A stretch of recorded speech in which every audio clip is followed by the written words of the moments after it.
Pas produkteve të cilat janë tregtuar dhe kanë qarkulluar në qytetin e Vlorës, që nuk kanë pasur cilësinë e duhur për t'u tregtuar te konsumatorët,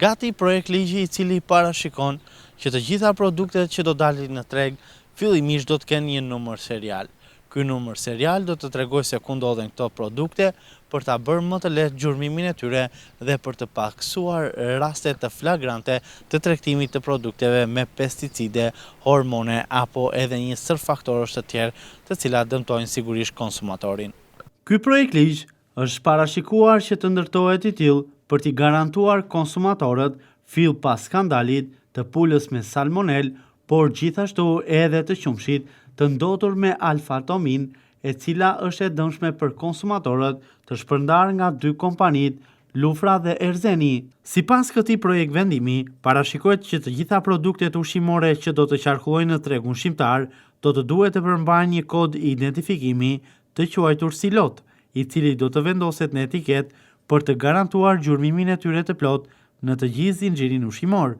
Kjo mas vjen si pjesë e udhëzimit të ri mbi treguesit ose shenjat të cilat identifikojnë lotin, të cilat i përkasin produkteve ushqimore, që është botuar tashmë në fletoren zyrtare dhe synon rritjen e sigurisë ushqimore në përputhje me standardet e Bashkimit Evropian. Çdo produkt ushqimor do të duhet të ketë të shënuar një tregues unik, të formuar me shkronja ose numra, që tregon kohën dhe vendin e prodhimit, përpunimit dhe paketimit. Ky tregues do t'i paraprish shkronja L përveç se rasteve kur identifikimi është i qartë edhe pak të shkronjë.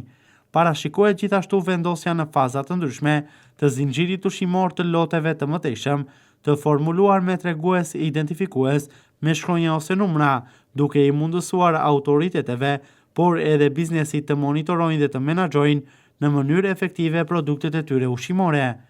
Udhëzimi parashikon gjithashtu disa përjashtime për produktet që tregtohen pa ambalazh,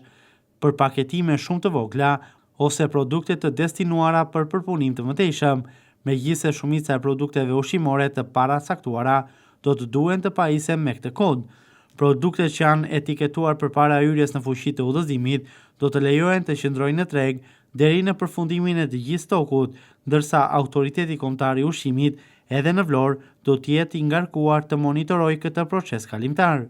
Ky projekt ligj parashikon që të ndalë skandale të tilla në të ardhmen, si abuzime nga kompanitë të cilat tregtojnë produkte ushqimore, por dhe qumshin, ndërto Lufra dhe Erzeni, të cilat janë dy kompani që ditët e fundit kanë qenë pjesë e skandalit të qumshit të ndotur me baktere të dëmshme për konsumatorët.